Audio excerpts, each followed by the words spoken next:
Dingwaga tse pedi tse fitileng, Michael Komape o tlhokafetse morago ga go wela ka fa teng ga ntlwana boithusetso ya khuthi.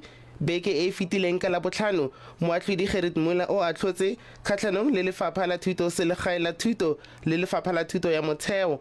Section 27 e tlhatlhetse kgetsi go pateletsa Lefapha la Thuto go tiisa maano a lone a go fedisa gotlhelele tiriso ya mantlwana boithusetso a dikhuthi.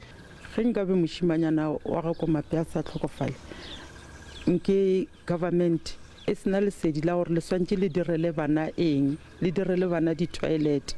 Re wa gagwe James o dirile boikuelo go lefapha go latela dintlha tsotlhe ka fa gare ga katlholo eno.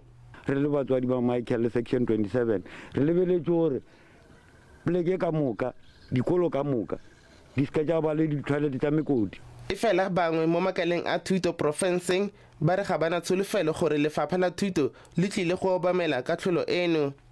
Le mangwalo a re ba ngwallang re ba botsa seemo sa di-toilet kwa dikolong tša bana ba rena, mara a senke ba itšere tlhogo.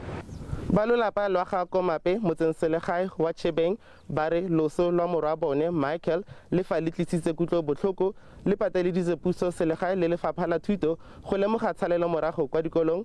Ba re ba solofela gore puso e tlile go obamela katlholo eno mme e fedise ka dintlwana boitumelo tsa dikhuthi kwa dikolong.